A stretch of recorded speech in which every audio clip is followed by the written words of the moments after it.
Hello, नमस्कार, सलाम। वक्त हो गया है कि आज हम बात करें बॉक्स एफएम पर कुछ व्यंग की, कुछ हंसी की और कुछ उन कटाक्षों की जो व्यंग का एक महत्वपूर्ण हिस्सा होते हैं। मैं हूं राधिका और शो शुरू हो चुका है व्यंग के रंग प्रभात के संग। प्रभात गोस्वामी जी भी हमारे साथ फ़ोन लाइन पर मौजूद हैं। साथ ही आज के जो हमारे ख़ास मेहमान हैं, व्यंगकार हैं, यशवंत कोठारी जी भी हमारे साथ फ़ोन लाइन पर मौजूद हैं। उनसे हम बातचीत करेंगे, उनसे सवाल जवाब करेंगे, व्यंग के बारे में जानने की और भीतर तक कोशिश करेंगे। लेकिन आइए पहले जरा उनसे आपका तारुफ करवा देते हैं। अरावली पहाड़ियों की गगनचुंबी चोटियों, बनास नदी के तट पर कलकल करती जलधारा के बीच देश और दुनिया में सुपरिचित भगवान श्रीनाथ जी की प्रथम पीठ पावन स्थली नाथ द्वारा में स्थित है। पुष्टि मार्गी ज्ञान की अजस्र धारा के इस पवित्र स्थल में 3 मई 1950 को जन्मे डॉक्टर यशवंत कोठारी देश में एक सुपरिचित व्यंगकार हैं। भक्ति और ज्ञान के साथ आपने यहाँ से व्यंग धारा बहाई, कहीं हंसी के फव्वारे तो कहीं शूल से चुभते व्यंग। नाथ द्वारा से उनकी यात्रा जयपुर तक पहुंची।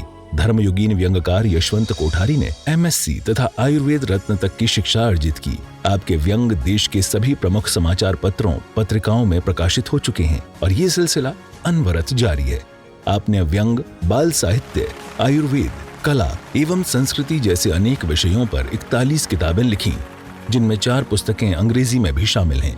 तो आइए स्वागत करते हैं व्यंग के रंग प्रभात के संग कार्यक्रम में देश के वरिष्ठ व्यंगकार डॉक्टर यशवंत कोठारी जी का।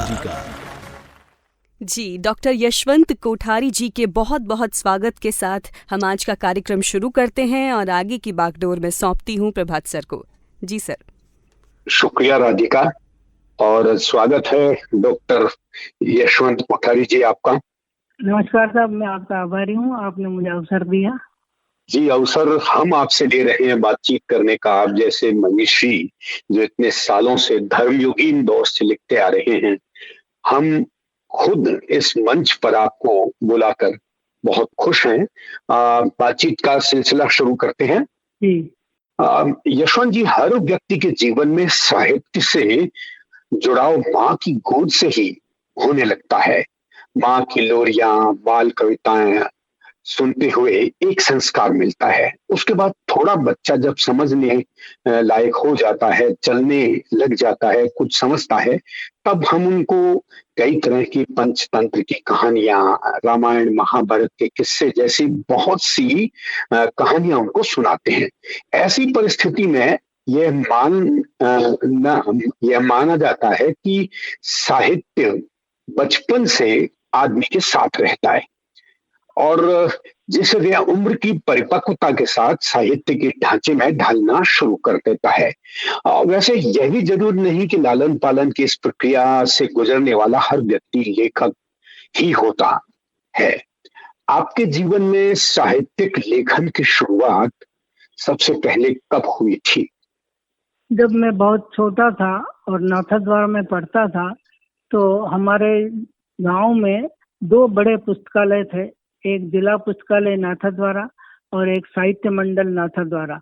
इन दोनों पुस्तकालयों से मेरे पिताजी पुस्तकें लाते थे और हम उनको पढ़ते थे। ज्यादातर पिताजी उपन्यास या कहानी संग्रह लाते थे। उनको पढ़ते हुए हम अपने आप को गौरवान्वित महसूस करते थे। धीरे धीरे मेरी रुचि और बढ़ी और मैं स्वयं भी दोनों पुस्तकालयों का सदस्य बन गया और वहां से हम 2 पुस्तकें लाते, एक पिताजी के लिए, एक मेरे लिए, और फिर हम लगातार उनको पढ़ते रहे। पढ़ते पढ़ते ही जब मैं 8वीं 9वीं में आया तो मुझे लगा कि ये पढ़ने के अलावा मुझे हिंदी साहित्य के जो अध्यापक है उनसे भी संपर्क करना चाहिए। उन अध्यापकों ने मुझे समझा और मेरी बातों को आगे बढ़ाया। तो धीरे धीरे मैं बड़े साहित्यकारों की पुस्तकों को पढ़ने लगा और मेरे मन में एक विचार आया कि इस तरह पढ़ने से ही जीवन में अच्छा अनुभव करूंगा। इसी प्रकार में दादाजी मुझे रात को कभी कभी कहानी सुनाते थे, मेरी दादी भी सुनाती थी। लेकिन उसके बाद जब हम थोड़े बड़े हुए तो बाहर कृष्ण लीला की तैयारियां चलती रहती थी। जब भी हम बाहर जाते कहीं तो रामलीला, कृष्ण लीला, इस तरह की चीजें होती और उनको देखते थे। राजस्थान के ढोला मारू नाटक मैंने नाथद्वारा में पहली बार देखा। इसी प्रकार मैंने दूसरे नाटक भी, राजा हरिश्चंद्र का नाटक भी देखा और मेरी रुचि हम्म। साहित्य की ओर जागृत हुई। जी जी, बहुत बढ़िया आपका माहौल था आसपास। और आपके घर में ही जब पुस्तकें आती रही हैं तो निश्चित रूप से आपका जो रुझान है साहित्य के प्रति बना। आ, आपने ये देखा कि नाथद्वारा श्रीनाथ जी की पावन धरा है, और आपने कृष्ण लीलाएं देखी। क्या कृष्ण भी अपनी लीलाओं में कहीं कटाक्ष या व्यंग करते थे? कृष्ण तो बहुत अच्छा व्यंग्य करते थे। कभी कभी जब वो कृष्ण लीला शुरू होती थी तो बीच जी। बीच में छोटे छोटे गायन भी होते थे, उन गायनों में भी बहुत अच्छा लगता था। कृष्ण भगवान हम्म। का रूप था, इसलिए उनकी कटाक्षों को ज्यादा महसूस तो करते थे, लेकिन कोई उन पर प्रतिक्रिया नहीं देता था। ये मान के हम्म। चलते थे कि कृष्ण एक भगवान का रूप है और उसी रूप जी को हम लोग आनंदित होते थे। जी जी। मैं अगला सवाल पूछ रहा हूँ। यशवंत कोठारी जी, नाथद्वारा में साहित्यिक माहौल शुरू से बना हुआ था। बड़े बड़े देश के साहित्यकार वहाँ आते रहे हैं। अ, क्या उस माहौल का आपके लेखन में कोई प्रभाव रहा? और दूसरी बात यह पूछना भी चाहूंगा कि अपनी मातृभूमि की साहित्यिक गतिविधियों को आप कैसे याद करते हैं? नाथद्वारा में कुछ अध्यापक थे जो साहित्य से जुड़े हुए थे, कुछ हम्म। राजनीतिज्ञ भी ऐसे थे जो साहित्यिक लेखन करते थे। और तो वहाँ जी साहित्य, संस्कृति और कला की धारा बहती थी। एक तरफ जी। लोग साहित्य लिख रहे थे, दूसरी तरफ कला और संगीत का भी बहुत बड़े घराने वहाँ थे। और फिर हम्म। संस्कृति के भी बहुत बड़े घराने, पुष्टि मार्गी संप्रदाय का बहुत बड़ा सेंटर नाथद्वारा कल भी था, आज भी रहेगा और कल भी रहेगा। कल मैंने जब cultural heritage of Shri Nathdwara लिखी तो मुझे ऐसा महसूस हुआ कि यहाँ की पुष्टि मार्गी इस परंपरा को बनाए रखने के लिए जो कुछ भी किया जा सकता है वो किया जाए। ध्रुपद शैली नाथद्वारा में ही आई, हवेली संगीत नाथद्वारा में आया, और वहाँ जो लोग संगीतकार थे उनको पद्मश्री तक मिले हैं। इसी प्रकार जी रवि शंकर जी एक आर्टिस्ट है, उन्होंने बहुत सारे मिनिएचर आर्टिस्ट बनाए। श्रीनाथ जी की आर्ट वर्क जो है वो नाथद्वारा जी शैली के नाम से प्रसिद्ध हुई। और मनोहर कोठारी, भगदीप साहब देवपुरा बड़े लेखक हुए। जी जी जी, बहुत अच्छा लग रहा है आपसे ये सब सुनना, क्योंकि मैं भी उसी पुष्टि मार्ग से ही बिलोंग करता हूँ। मैं उसी पुष्टि मार्ग यानी वल्लभाचार्य जी ने जो एक पुष्टि मार्ग की शुरुआत की थी, और पूरे देश ही नहीं बल्कि दुनिया में आज उनके संदेश जगह जगह पहुंच रहे हैं। और अगला सवाल मेरा ये है कि आपके दौर में वरिष्ठ साहित्यकार संपादक रघुवीर सहाय ने एक बार भारत और रूस के व्यंग्य की तुलना करते हुए कहा था कि व्यंग्य में सोवियत भूमि में जितनी गहरी जड़ें दिमाग के अंदर फेंक रही हैं उतनी भारत में नहीं है। भारत में बहुत से व्यंग्य या तो भड़ाटी बनकर रह जाते हैं या मजाक।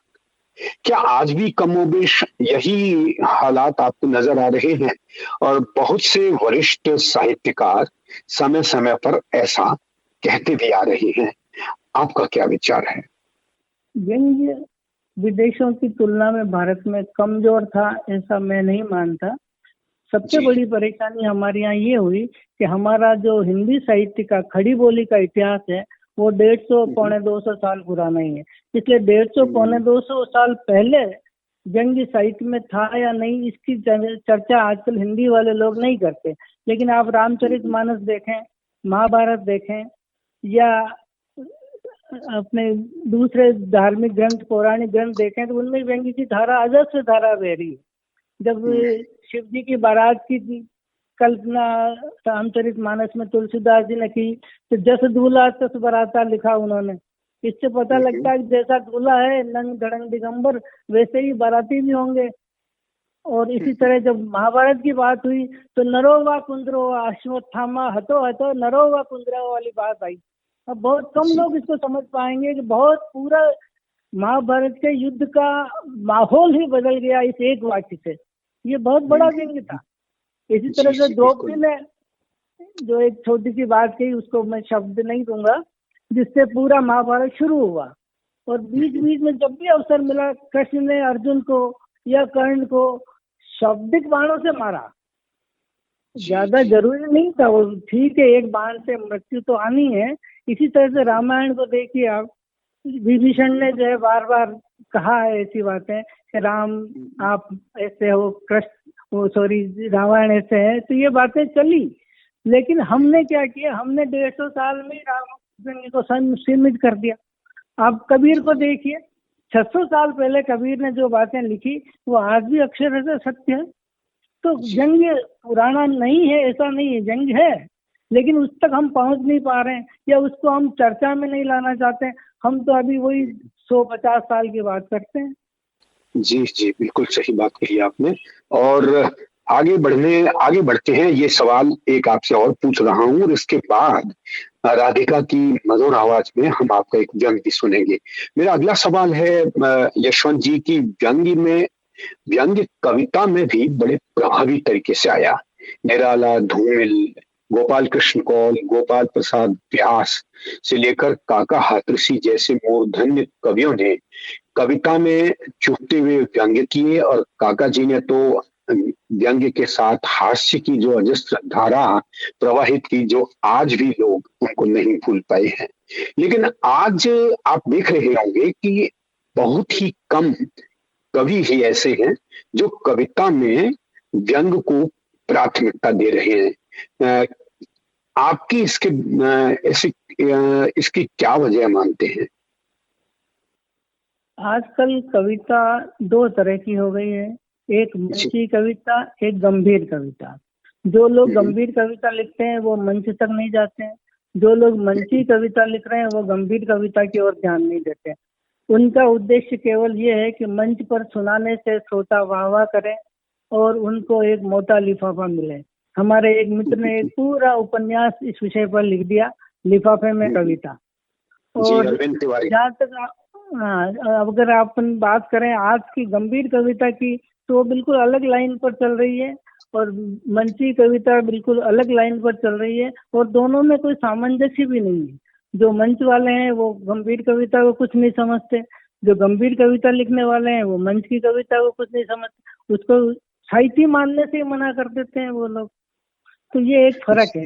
दूसरा फर्क ये कि मंच पर लटके झटके फुहड़पन वगैरह जो भी आया है, ये शायद श्रोताओं की इच्छा थी इसलिए आया। अब आम आदमी उसको आनंद से एंजॉय कर रहा है, तो ये सब ठीक है, उनका एक सौभाग्य है कि वो ऐसा सुने और ऐसा सुनाए। जी जी। और बहुत कुछ मामला आर्थिक है। आर्थिक मामलों में जब आपको समाज जो चाहता है वही देना पड़ेगा। आपने बहुत अच्छी कविता लिखी है, लेकिन अगर उसको 10 पाठक नहीं मिले तो क्या मतलब है। लेकिन आपने हल्की फुल्की कविता लिखी और उसको हजारों लोगों ने सुना और हजारों मंचों पर सुना। 4 मंची कविताओं से आप 10 साल 15 साल मंच पर अपना काम चला सकते हैं। जी जी ये जी। एक अलग तरह का मामला है। और कॉमेडी अलग चीज है, सेटायर अलग चीज है। जो लोग कॉमेडी लिख रहे हैं वो सेटायर को नहीं मानते हैं, जो सेटायर लिख रहे हैं वो कॉमेडी को नहीं मानते हैं। अब केपी सक्सेना थे, शुद्ध हास्य लिखते थे और मंच पर भी सफल थे, लेकिन आजकल ऐसा नहीं हो पा रहा है। बिल्कुल। मंच पर वैसे भी व्यंग को शरद जोशी जी के बाद ऐसा कोई व्यंगकार इस देश में मैंने नहीं देखा जो मंच पर बेहद लोकप्रिय हो। श्रोताओं, व्यंग के रंग प्रभात के संग कार्यक्रम में डॉक्टर यशवंत कोठारी देश के वरिष्ठ व्यंगकार से चर्चा जारी रहेगी। आगे बढ़ने से पहले सुनते हैं उनका एक व्यंग्य, दिल्ली मुखी, मेरी साथी राधिका की सुमधुर आवाज में। जी बहुत बहुत शुक्रिया प्रभात सर। एक तो आपने मुझे मौका दिया पढ़ने का, दूसरा आपने मेरी आवाज को सुमधुर कहा, तो दो बार सब लोग कहते हैं आपकी आवाज के तो दीवाने हैं हमारे व्यंगकार। बहुत बहुत शुक्रिया। चलिए तो आइए आप पढ़ते हैं आज का व्यंग, दिल्ली मुखी सदा सुखी। दिल्ली मुखी सदा सुखी। इस देश में दिल्ली है, देश का हर नागरिक दिल्ली मुखी है। कभी सुखी हो जाता है, कभी दुखी होता है। दिल्ली से माल आता है तो सब सुखी, दिल्ली ने रास्ता रोका तो सब दुखी। दिल्ली देता है बजट, योजना और सुख। जो दुखी होता है वो सशरीर दिल्ली की ओर कूच करता है। जो किसी सुख को प्राप्त कर लेता है वो आनंदित हो दिल्ली के गुण गाता है। यारों, दिल्ली की बात निराली है। नेता जाता है तो मंत्री बन के आता है, मंत्री जाता है तो मुख्यमंत्री बन के आता है, पूर्व मुख्यमंत्री जाता है तो राज्यपाल बनकर आता है, अफसर जाता है तो और बड़ा अफसर बन के आता है, व्यापारी जाता है तो कोटा, परमिट, लाइसेंस लेकर आता है। आम आदमी दिल्ली की ओर पांव करके भूखा सो जाता है। उसकी हिम्मत नहीं दिल्ली की ओर मुंह करने की। उसके लिए योजना, अफसर, नेता दिल्ली से लेकर आते हैं। किसान दिल्ली जाकर आंदोलन करता है, असफल होता है। दिल्ली की बड़ी सरकार आपस में हिस्सा बांट लेती है, सुखी रहती है। दिल्ली में मोहब्बत से लगाकर घृणा तक का बड़ा बाजार है। आदमी दिल्ली इसलिए भी जाता है कि वो भविष्य में भी दिल्ली जाने के लायक रह सके। अगर जाने लायक नहीं रहेगा तो क्या करेगा? साहित्य, कला, संस्कृति की रेवड़ियां लेने के लिए भी दिल्ली की ओर ही प्रस्थान करना पड़ता है। सभी अकादमियों के दफ्तर दिल्ली में बसते हैं, वहीं राजघाट भी है, लेकिन वहां केवल एक दिन जाने का सुख है। बाकी के सुख लोक कल्याण मार्ग व रायसीना हिल, नॉर्थ ब्लॉक, साउथ ब्लॉक पर मिलते हैं। जो सुखी होना चाहता है उसका दिल्ली मुखी होना जरूरी है। जैसे सूरजमुखी सूरज को देखकर खिलता है, उसी प्रकार पावर एवं पोस्ट के दीवाने दिल्ली की ओर देखते हैं और खिलते हैं, खिलकर सुखी होते हैं। लोग जुमले से सुख की वर्षा कर देते हैं। प्रेम के व्यापारी अपनी रेट से सुखी हो जाते हैं। दिल्ली में खुद के विकास का सुख है, दूसरे को दुख देने के मजे हैं। दिल्ली मुखी हो जाना महान होना है श्रीमान। दिल्ली में पद्म पुरस्कारों के सुख भी हैं, ले लीजिए या किसी को दिला दीजिए, सुख बरसने लगेगा। सुखी रहने के लिए दिल्ली पर कब्जा जरूरी है भाई साहब। चुनाव जीतो, दिल्ली जाओ और सुखी हो जाओ। यही आज सफलता का मूल मंत्र है। दिल्ली में बाप ही बाप है, किसी को भी बना लीजिए और सुखी रहिए। दिल्ली में खबरें कम, अफवाहें ज्यादा आती हैं। कल की ताजा खबरें आगे जाकर फेक न्यूज, प्लांटेड न्यूज साबित होती हैं, लेकिन जो दिल्ली मुखी होता है वो सब समझता है, जानता है। वो अफवाह से अपने काम का समाचार प्राप्त कर सुखी रहता है। सेंट्रल विस्टा को देखो, केंद्रीय सचिवालय को देखो, सब सुख वहीं से निसरत होते हैं। वॉशिंग मशीन में गिरो और सुखी हो जाओ। अच्छा नागरिक दिल्ली जाता ही रहता है ताकि सुख देखे भोगे। दिल्ली की गजब जगह है। वहां पर बबूल बोकर लोग आम की फसल ले लेते हैं और बेवकूफ ताकता रह जाता है। दिल्ली मुखी पत्रकारों का क्या कहना, सुख ही सुख। दिल्ली में लोकतंत्र है, संविधान के रक्षक हैं, नीति निर्माता हैं, पॉलिसी मेकर्स हैं। सब के लिए दिल्ली में सुख ही सुख है। बस एक बार फिट हो जाइए। सत्ता के गलियारे में एक स्टूल आपको सुखी देखने के लिए इंतजार कर रहा है। मैं दिल्ली मुखी नहीं हो सका, इसलिए सदा दुखी रहा। सखी, दिल्ली की ओर देखो, सब सुख तुम्हारे कदमों में होंगे। आमीन। आप सुन रहे हैं व्यंग के रंग प्रभात के संग। जी सर, व्यंग के बाद बागडोर फिर से आपके हाथ। बढ़िया वाचन हमेशा की तरह किया आपने। और अभी बात चल रही थी, यशवंत जी हम बता रहे थे कि आजकल जो एक दौर चल रहा है उसमें कई लोग हैं जो किसी बात को से सहमत होते हैं, कई लोग सहमत नहीं होते। आज हमारे समाज में वैचारिक प्रतिबद्धता के जोखिम बन रहे हैं। लोग वैचारिक सांचों में अपने अपने विचार गढ़ते जा रहे हैं। जो विचार किसी एक के लिए अच्छा होता है, दूसरे के लिए उतना अच्छा नहीं होता। इसके पीछे साहित्यिक समूहबाजी, लेखकों में गुटबाजी से लेकर बाजारवाद और राजनीतिक विचारधारा भी कारण रहे हैं। क्या साहित्यिक लेखन में यह वैचारिक प्रतिबद्धता एक बाधा उत्पन्न नहीं करती? यशवंत जी। प्रभात जी, साहित्य में प्रतिबद्धता का प्रश्न काफी समय से है। जो प्रतिबद्ध लेखन करते हैं उनकी अपनी सीमाएं होती है, उनको अपनी पार्टी की गाइडलाइंस के आधार पर लेखन करना पड़ता है। जो प्रतिबद्धता नहीं रखते वे थोड़े से फ्री होते हैं और अपने विचार स्वतंत्रता पूर्वक रख सकते हैं। कुछ उदाहरण भी दिए जा सकते हैं कि एक आदमी अगर प्रगतिशील लेखक है तो वो प्रगतिशील लाइन पर लिखेगा, मार्क्सवादी लेखक है मार्क्सवादी लाइन पर लिखेगा, या बिल्कुल स्वतंत्र लेखन कर रहा है, राष्ट्रवादी है तो राष्ट्रवादी लाइन पर लिखेगा। और इस पर आज के समय में बाजारवाद हावी है। मैं बहुत अच्छा व्यंग लिखूं, लेकिन यदि बाजारवाद के आधार पर वो नहीं चल पाता है तो उसकी उपयोगिता मेरी समझ में नहीं है। ठीक है, आपने स्वांतः सुखाए लिख लिया, उसको अपने पास रखो, लेकिन पत्र पत्रिकाएं, अखबार, radio, television, audio visual media, इन सबको ऐसी चीज चाहिए जो बाजार में चले और लाभ दे। इसलिए प्रतिबद्धता साहित्य के प्रति ही होनी चाहिए, किसी राजनीतिक दल के प्रति नहीं होनी चाहिए, ऐसा मैं सोचता हूँ। जो लोग राजनीतिक प्रतिबद्धता के साथ लेखन कर रहे हैं वो सरकार के डूबने के साथ ही वो अस्त हो जाते हैं, जबकि जो राजनीतिक प्रतिबद्धता के साथ लेखन नहीं करते हैं वे सरकारें आए जाएं वे खड़े रहते हैं। जी, बहुत अच्छी बात कही। और यशवंत जी, मुझसे थोड़ी चूक हुई कि आपका जो व्यंग्य था जो अभी पढ़ा था राधिका ने, दिल्ली मुखी, हमारी एक परंपरा रही है कि हम जिस व्यंग्यकार को अपने मेहमान के रूप में बुलाते हैं उसकी रचना पढ़ी जाती है और उसके तुरंत बाद उसकी एक समीक्षा भी करवाई जाती है।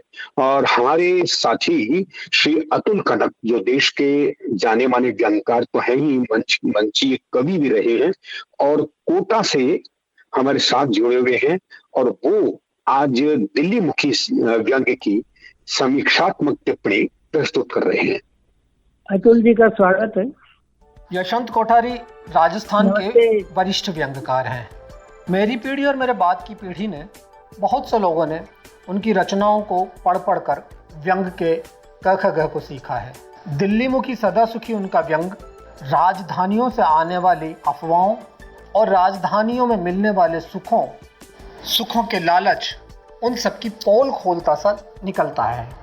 लेकिन यशवंत कोठारी जी इस व्यंग में दिल्ली की खूबियों का जिक्र करते हुए यह बताना भूल गए कि दिल्ली क्यों आखिर इतना ललचाती है या इतना बेवकूफ़ बनाती है। कहीं भी उन्होंने इस व्यंग में दिल्ली देश की राजधानी है इसका उल्लेख नहीं किया। व्यंग शुरू होता है, इस देश में दिल्ली है, देश का हर नागरिक दिल्ली मुखी है। मेरी विनम्र राय में अगर यह होता कि इस देश की राजधानी दिल्ली है तो शायद व्यंग्यकार अपने कथन में थोड़ा अधिक सफल हो पाता। यशवंत कोठारी जी ने तुकों का बहुत अच्छा प्रयोग व्यंग की शुरुआत में ही किया है। देश का हर नागरिक दिल्ली मुखी है, कभी सुखी हो जाता है, कभी दुखी हो जाता है।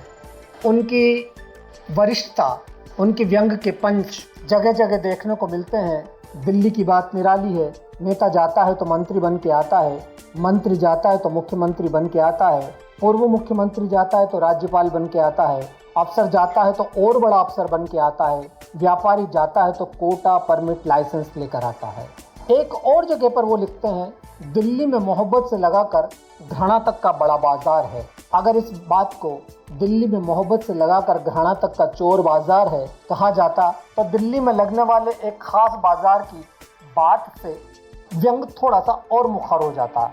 लेकिन दिल्ली गजब की जगह है, वहाँ पर बबूल बोकर लोग आम की फसल लेते हैं और बेवकूफ़ ताकता रह जाता है। जैसी पंक्तियाँ बताती हैं कि व्यंग्यकार के कलम की सामर्थ्य क्या है। हाँ, जब वो कहते हैं आम आदमी दिल्ली की ओर पाँव करके भूखा सो जाता है, उसकी हिम्मत ही नहीं दिल्ली की ओर मुँह करने की, तो वो अपने ही व्यंग की शुरुआत का यह वाक्य कॉन्ट्राडिक्ट करते हैं, उससे विरोधाभासी हो जाते हैं, जहाँ वो कहते हैं इस देश में दिल्ली है, देश का हर नागरिक दिल्ली मुखी है। शायद वो यह कहना चाहते थे कि देश का हर खास नागरिक दिल्ली मुखी है।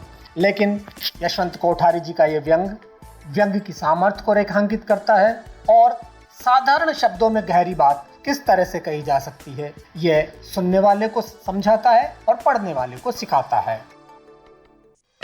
आप सुन रहे हैं व्यंग के रंग प्रभात के संग। जी, वापस लौटते हैं बातचीत पर। जी प्रभात सर। यशवंत जी, एक सवाल और मैं आपसे पूछ रहा हूँ कि सबसे पहले मैं अतुल जी को धन्यवाद देना चाहता हूँ। उन्होंने बहुत अच्छी समीक्षा की। उनका उपन्यास तीर्थंकर महावीर मैंने पढ़ा है और उनको जून यात्रा भी उनका एक बड़ा अच्छा उपन्यास है जो मैंने पढ़ा है। मैं उनको बधाई देता हूँ। जी बिल्कुल, और हमारी तरफ से भी अतुल जी को बहुत बहुत बधाई कि उन्होंने इस कार्यक्रम के साथ जोड़कर जो रुचि दर्शाई उससे हमारे श्रोता निश्चित रूप से लाभान्वित होंगे और श्रोताओं किसी दिन जिंदगी के किसी मोड़ पर हो सकता है अतुल कनक जी हमारे साथ हों।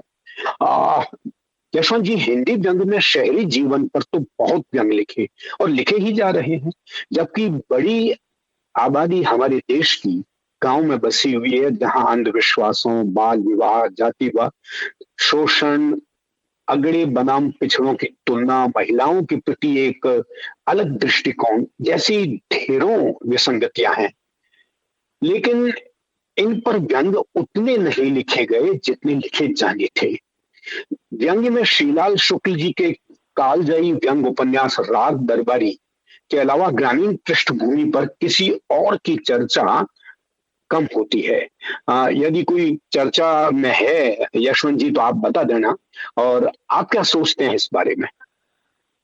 ग्रामीण परिवेश पर व्यंग लिखे गए हैं, लेकिन वो कहानियों और उपन्यास के रूप में है, इसलिए उनको सीधा व्यंग नहीं माना गया। जैसे फणीश्वर नाथ रेणु का मेला अंचल हो, ग्रामीण परिवेश पर बहुत अच्छा व्यंग उसमें है। इसी तरह से अभी शशिकांत सिंह ने एक उपन्यास लिखा है ग्रामीण परिवेश पर, दीमक, वो भी अच्छा उपन्यास है। और भी कई छोटे लोग, जैसे मैंने लिखा मान लो आओ गांव चले, तो मैं गांव के बारे में एक छोटा सा 500-700 शब्दों का व्यंग लिख दूंगा। गांव में नाली नहीं है, गांव में पानी नहीं है, गांव में पीने की दिक्कत है, गांव में स्कूल की दिक्कत है। तो ये छोटे छोटे व्यंग तो कई लिखे गए। इसी तरह से अभी ज्ञान चतुर्वेदी के कुछ उपन्यासों में ग्रामीण परिवेश का वर्णन आता है। मिथिलेश्वर ने ग्रामीण परिवेश पर बहुत लिखा है।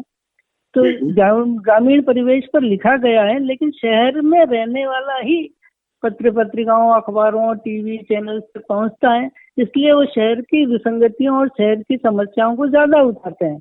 और फिर सबसे बड़ी बात यह कि फ्रीलांसर्स नहीं है। पिछले 30-40 सालों में हिंदी में जो लोग भी काम कर रहे हैं वो कहीं ना कहीं कोई नौकरी, व्यापार कुछ कर रहे हैं, और उसके बाद बचे हुए समय में साहित्य या व्यंग या कविता, कहानी लिख रहे हैं, इसलिए उनका ध्यान उस ओर नहीं जाता। अगर शुद्ध फ्रीलांसर्स हों, जैसे हरिशंकर परसाई थे, या शरद जोशी ने काफी वर्षों तक फ्रीलांसिंग करी, या इस तरह के कोई लेखक होंगे, तो वो गांव की ओर भी ध्यान देंगे। लेकिन ये बात आपकी सही है कि इन दिनों ग्रामीण परिवेश बदल गया है, ग्राम भी शहर हो गए। जो पहले गांव थे वो कस्बे हो गए, जो कस्बे थे वो नगर हो गए, जो नगर थे वो महानगर हो गए। तो अगर मान लीजिए एक महानगर में 2 करोड़ लोग रह रहे हैं, तो वो ग्रामीण तक पहुंचने की समस्या को समझ ही नहीं पाएंगे। उनको उससे कोई मतलब नहीं है कि 2 करोड़ के आगे कोई दुनिया है, जबकि देश में 140 करोड़ लोग हैं। जी बिल्कुल सही बात कही। और मैं जब एक प्राधिकरण में, जयपुर विकास प्राधिकरण में प्रतिनियुक्ति पर काम कर रहा था, तो उस समय 126 गांव, मतलब चारों तरफ, चारों दिशाओं में 126 गांवों को प्राधिकरण की सीमा में शामिल कर लिया गया। यानी एक तरह से गांवों को शहर में कन्वर्ट कर दिया गया। लेकिन इसका एक सबसे बड़ा नुकसान है कि वो जो ग्रामीण संस्कृति है हमारी, उस पर चर्चा होनी धीरे धीरे कम हो गई है। क्या आपने लगभग ये बात बताई कि काफी लोगों ने व्यंग पर व्यंग लिखा भी, लेकिन कहीं कविता में व्यंग आया, कहीं कहानी में, कहीं उपन्यास में, बीच बीच में व्यंग आया है। ग्राम जो संस्कृति है उसका जिक्र भी हुआ है। लेकिन मेरा जो सवाल था उसमें यही था कि पूरी तरह से जो गांव पर टिका हुआ कोई कथ्य हो जिसमें सिर्फ और सिर्फ गांव की विसंगतियों पर बात हो, ऐसा कम हुआ है। चलिए आगे बढ़ते हैं। इससे पहले हमारे 2 साथी व्यंग्यकार भी इस कार्यक्रम और आपके बारे में कुछ कहना चाह रहे हैं। राधिका जी, आइए तो जान लेते हैं सबसे पहले डॉक्टर आभा सिंह जी, जो नागपुर से बोल रही हैं, और वो क्या कहना चाहती हैं, आइए सुनते हैं। क्या विडंबना की विवेचना है व्यंग्य, या फिर पीड़ा की कचोट है व्यंग्य? जी हाँ, व्यंग्य की परिभाषा विस्तृत है, और यह सारा विस्तार समाया है जयपुर से प्रसारित होने वाले बॉक्स FM व्यंग्य के रंग प्रभात के संग में। नमस्कार, मैं हूँ आभा सिंह, नागपुर महाराष्ट्र से। और बात कर रही हूँ व्यंग के रंग प्रभात के संग बॉक्स एफएम पर चलने वाली व्यंग और व्यंगकार की श्रृंखला की। व्यंग के लिए यह एक मानक आयोजन है। यहाँ प्रसिद्ध व्यंगकार और उद्घोषक प्रभात गोस्वामी जी संवाद करते हैं वरिष्ठ व्यंगकारों से और उनकी सृजन धर्मिता से। जानते हैं व्यंग के संदर्भ में उनके दृष्टिकोण को और सुलझाते हैं व्यंग की सुरीली गुत्थियों को। व्यंग के लिए किए जा रहे नित नूतन प्रयोग उसकी सफलता के सूत्र बताते हैं। यह मात्र एक कार्यक्रम ही नहीं है, अपितु एक कार्यशाला है जहां व्यंग के हर दृष्टिकोण से उसे देखा जाता है, परखा जाता है और पहचाना जाता है। खुशी की बात यह है कि इस बुधवार इस कार्यक्रम में आ रहे हैं व्यंग जगत के सुप्रसिद्ध चेहरे, जाना माना नाम वरिष्ठ व्यंगकार श्री यशवंत कोठारी जी, जिन्होंने जीवन के विविध चेहरों को अपने व्यंग की कूंची से विभिन्न रंगों से रंग दिया है। आप सुन रहे हैं व्यंग के रंग प्रभात के संग। आइए अब सुन लेते हैं दूसरा संदेश जो हमें भेजा है गंगापुर सिटी से हनुमान गोयल जी ने। नमस्कार दोस्तों, मैं गंगापुर सिटी राजस्थान से व्यंगकार हनुमान मुक्त बोल रहा हूँ। बॉक्स एफएम पर व्यंग के रंग कार्यक्रम के सभी श्रोताओं को बहुत बहुत हार्दिक बधाई और शुभकामनाएं। साथियों, वर्तमान साहित्यिक दौर में साहित्य की सभी विधाओं को साहित्य प्रेमियों द्वारा बहुत सराहा जा रहा है। बिल्कुल सभी लोग बहुत स्नेह से सभी साहित्य विधाओं को आत्मसात कर रहे हैं। मेरा ऐसा मानना है कि इस व्यंग के रंग कार्यक्रम से श्रोताओं में व्यंग वृद्धा के प्रति जिज्ञासा में वृद्धि हो रही है और साथ ही व्यंग लेखन में वरिष्ठ पीढ़ी के अनुभवों से हम सबको सीखने और समझने का अवसर भी प्राप्त हो रहा है।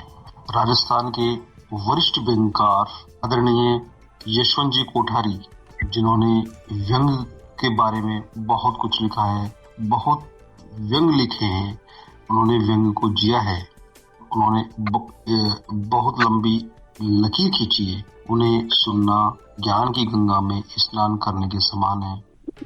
आप सुन रहे हैं व्यंग के रंग प्रभात के संग। जी, ये थे हमारे कुछ संदेश जो वरिष्ठ व्यंगकारों ने और साथ ही जो हमारे लिसनर्स भी हैं उन्होंने हमें भेजे थे। जी सर।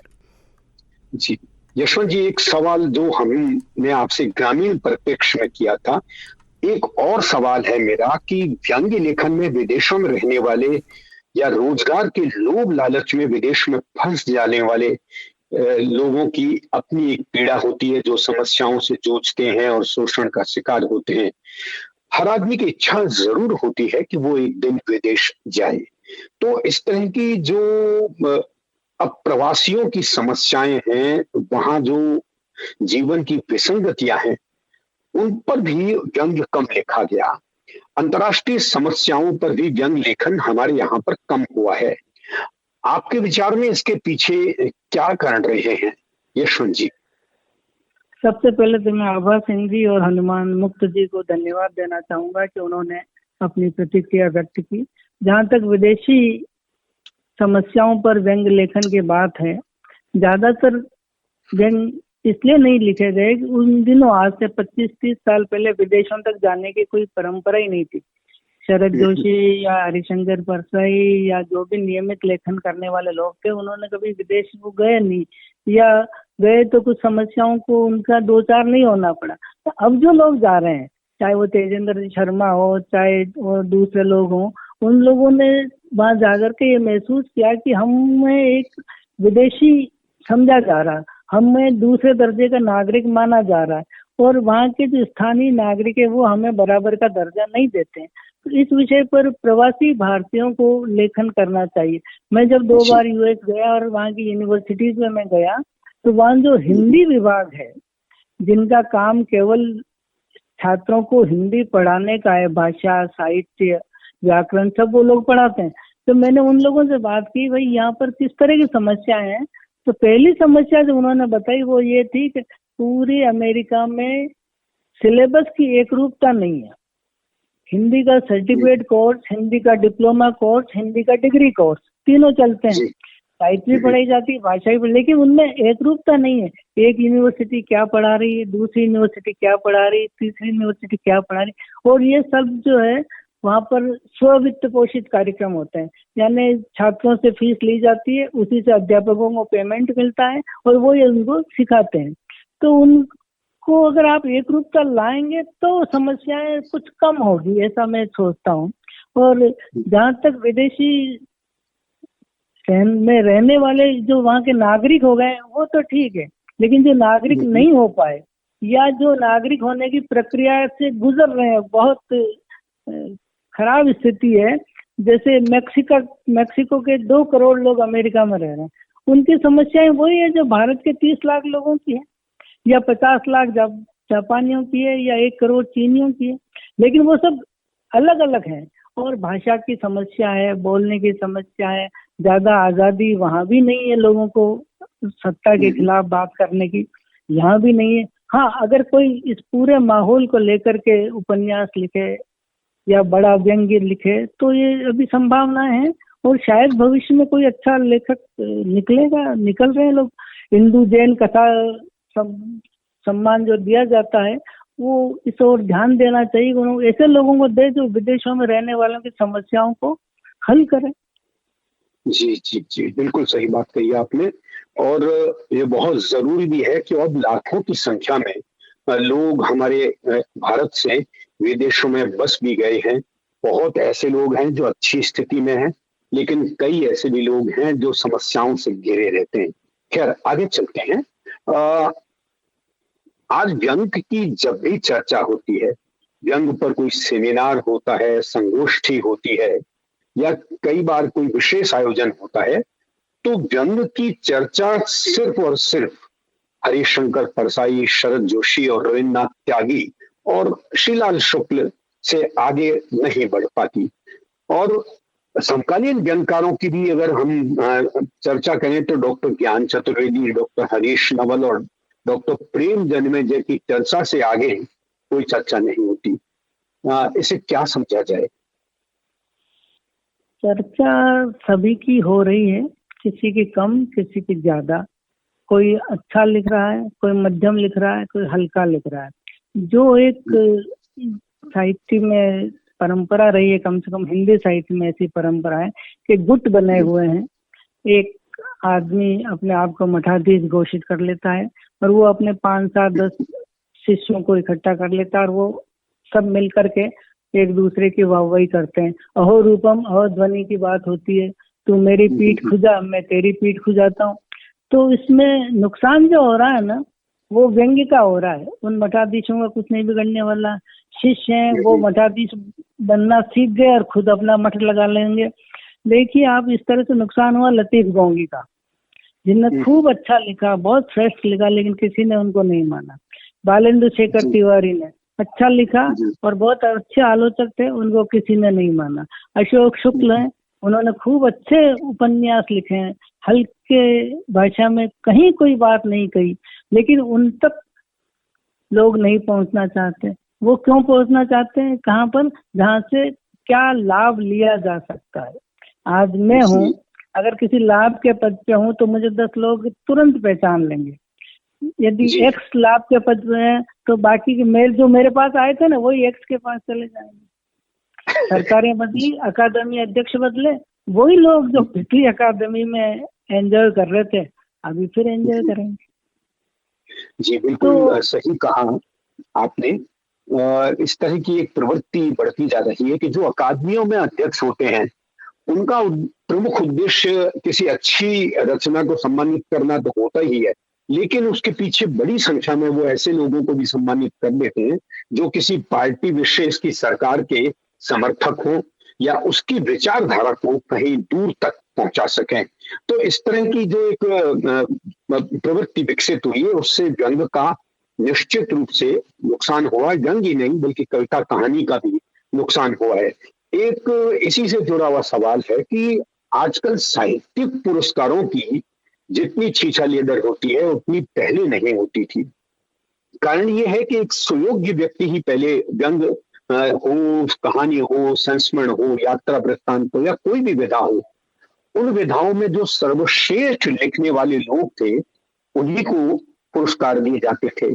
लेकिन आज तो पुरस्कार बांटते जाते हैं, ऐसा मैं नहीं कह रहा, आम पाठक भी कहता है और स्वयं हमारे लेखक लोग भी इस बात को दबी जुबान में या कहीं कई लोग हैं ऐसे जो मुखर होकर भी स्वीकारते हैं।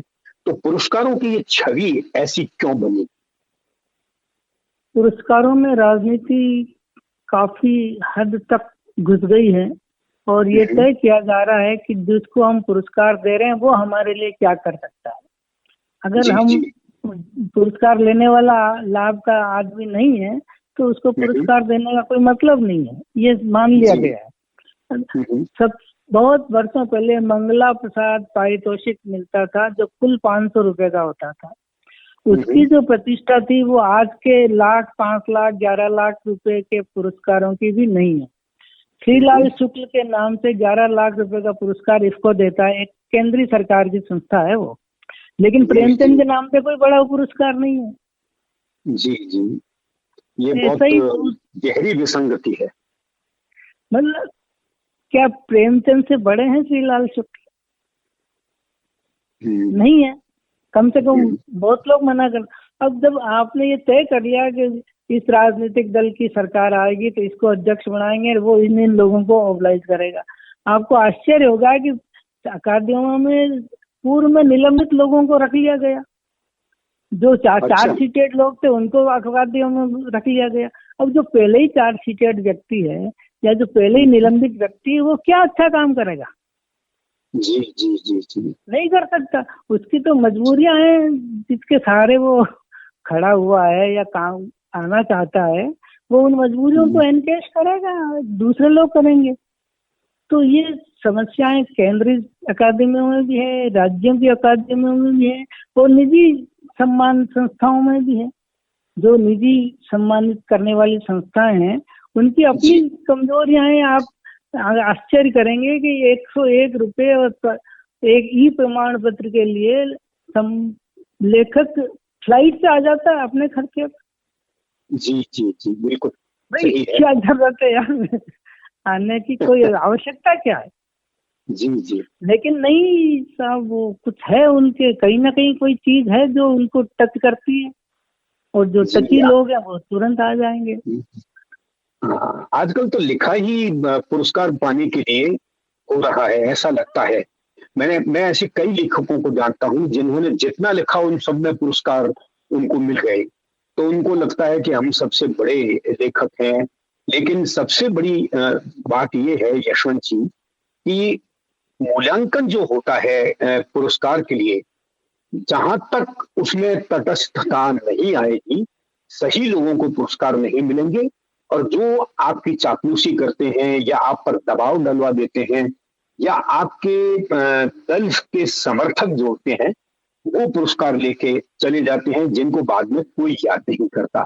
खैर, अब हम लौटते हैं एक बार पुनः आपकी रचना प्रक्रिया पर। आपकी रचना प्रक्रिया में क्या खास विषय रहे? क्या आपके आसपास जो बिखरी विसंगतियां हैं उनको आप कैसे देखा करते थे?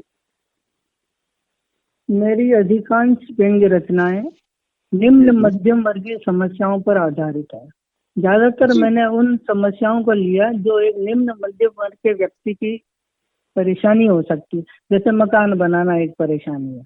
आज मकान बनाना थोड़ा आसान हुआ, फ्लैट मिल जाते हैं, लोन मिल जाता है, लेकिन जब हम लोग जीवन शुरू कर रहे थे तब मकान बनाना या लोन लेना या प्लाट ढूंढना ये बहुत बड़ी समस्या थी।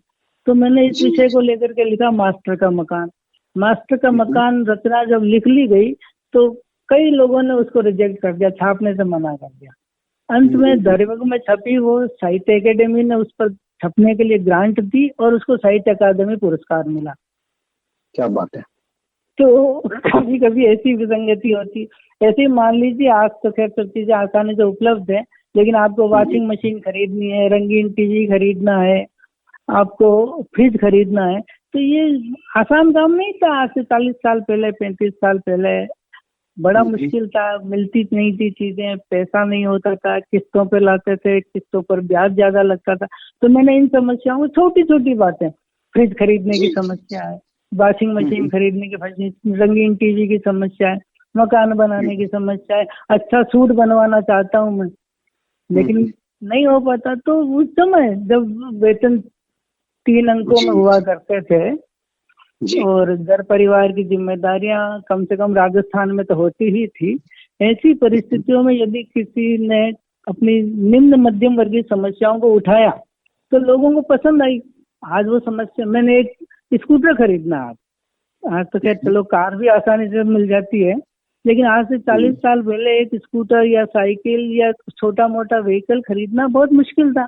इसलिए उन समस्याओं को ध्यान दिया मैंने और लोगों को पसंद भी आया, ऐसा नहीं है कि नहीं आया। वाह, बहुत ही बढ़िया बात। और यशवंत जी, समय बहुत तेजी से निकल रहा है और चलते चलते एक आखिरी सवाल मैं आपसे करना चाहता हूँ कि हर लेखक अंतर्मन में अपना मूल्यांकन करता है। ये मैं नहीं, बहुत से हमारे वरिष्ठ लेखक कहते हैं कि हर लेखक अंतर्मन में अपना मूल्यांकन करता रहता है। क्या आपने भी कभी कोई ऐसा मूल्यांकन या आत्मावलोकन अपने साहित्य को लेकर किया है? जी हाँ, आत्मनिरीक्षण हर लेखक करता है। मैं भी जब अकेला बैठा होता हूँ तो अपने लिखे पर मन ही मन चर्चा करता हूँ कि जो मैंने लिखा वो ठीक था या नहीं, या इससे बेहतर लिख सकता था, या अब मुझे नहीं लिखना चाहिए, या कुछ और बातें दिमाग में आती है। लेकिन अभी भी मेरा मन ये है कि मैं अपने काम से संतुष्ट हूँ। मैंने जितना काम कर सकता था किया, और सब कुछ एक आदमी नहीं कर सकता, और न हर आदमी को सब कुछ मिलता है। अच्छा ही अच्छा किसी के भी जीवन में नहीं होता, बुरा ही बुरा किसी के भी जीवन में नहीं होता। 40-50% अच्छा हो गया, 40-50% खराब हो गया। कोई रचना लिखी, नहीं पसंद आई, 4 संपादकों ने रिजेक्ट कर दी, आप छोड़ दो उसको, आगे काम करो। ऐसा नहीं छोड़ के बैठ जाओ। मैंने इंग्लिश में भी एक उपन्यास लिखा, वो आधी रचना तो मेरी आत्मकथा की तरह है और आधी रचना बिल्कुल ही काल्पनिक है। लोगों ने खूब पसंद किया उस उपन्यास को, एंगल्स एंड ट्रायंगल्स, कई वेबसाइट्स पर छपा वो अभी, और वो हार्ड कॉपी भी छपी, सरकार ने भी खरीदी। तो ये अपना अपना मन है, आत्मनिरीक्षण हर व्यक्ति करता है, और आत्मावलोकन से ही आदमी आगे बढ़ता है। दूसरे लोग आलोचना करे न करे, उनके पढ़े न पढ़े, वो उनकी मर्जी की बात है। कोई अपन मजबूर तो कर नहीं सकते कि मेरा लेख पढ़ो, मजबूर कर भी देंगे तो कोई पढ़ेगा जरूरी थोड़ी। अब कई लोग हैं जो 20 साल से कॉलम लिख रहे हैं लेकिन उनकी कोई पहचान नहीं बनी, और कुछ लोग हैं जिन्होंने 20 साल में 20 रचनाएं लिखी लेकिन उनकी पहचान बन गई। तो ये अलग अलग तरह के बातें हैं जिन पर आत्मावलोकन हर लेखक को करना चाहिए। और मैं जीवन के जिस मोड़ पर हूँ, 74-75 साल का हूँ, तो मुझे पूरा सोचने का हक है कि मैंने जो किया, या मैं और किसी फील्ड में चला जाता तो क्या करता। मान लो मैं हीरे का व्यापारी होता, बहुत पैसा कमाता, लेकिन मैंने शब्दों की मालाएं बनाई। तो फिर शायद मुझे भी पढ़ने के लिए व्यंग के बजाय हीरे मिलते हैं। आपको हीरों की माला देते हैं। जी। और हिंदी साहित्य को एक अच्छा व्यंगकार नहीं मिलता, एक लेखक नहीं मिलता, अगर आप कहीं कोई दुकान खोल के बैठे होते तो। डॉक्टर यशवंत कोठारी जी देश के सुपरिचित व्यंगकार हमसे रूबरू हो रहे थे, और निश्चित रूप से हमारे साथ के जो लेखक हैं, नए लेखक हैं, उन्होंने आपकी बातचीत से बहुत कुछ ग्रहण करने की प्रेरणा भी मिली है। और आपको लिखने के बाद अपनी हर रचना का मूल्यांकन करना चाहिए। जैसी बहुत सी बातें आपने कही। डॉक्टर यशवंत कोठारी जी, व्यंग के रंग प्रभात के संग कार्यक्रम में हमारा मंच सुशोभित करने के लिए आपका बहुत बहुत धन्यवाद। आपको और आपकी पूरी टीम को धन्यवाद, आभार जी। तो ये था हमारा आज का कार्यक्रम व्यंग के रंग प्रभात के संग, जिसमें हमारे साथ जुड़े हुए थे वरिष्ठ व्यंगकार यशवंत कोठारी जी।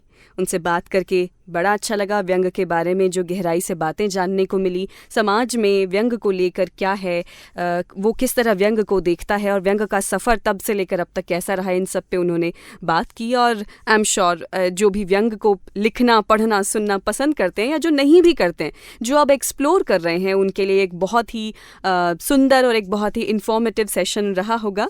फिलहाल हम आपसे विदा लेना चाहेंगे। कल एक और कहानी के साथ हम लौट कर आएंगे। आप हमारी फेसबुक आईडी बॉक्स एफएम नाम से जो है उसे फॉलो कर लें। इंस्टाग्राम आईडी जो कि है boxfm_radio नाम से, उसे भी फॉलो कर लें। इन दोनों को फॉलो करने के बाद अगर आप कोई मैसेज, कोई रिकमेंडेशन या कोई भी सवाल किसी भी शो के दौरान हमसे पूछना चाहते हैं, हमसे इंटरैक्ट करना चाहते हैं, तो आप हमारी जो ऐप है उसका चैट रूम का इस्तेमाल कर सकते हैं। अपने नाम के साथ वहाँ पे आप मैसेज कर सकते हैं। फिलहाल मैं कहूँगी आपसे टाटा बाय बाय। कल फिर मिलूंगी, तब तक आप हैप्पी रहिए, हेल्दी रहिए, मज़े करते रहिए और बॉक्स एफएम सुनते रहिए।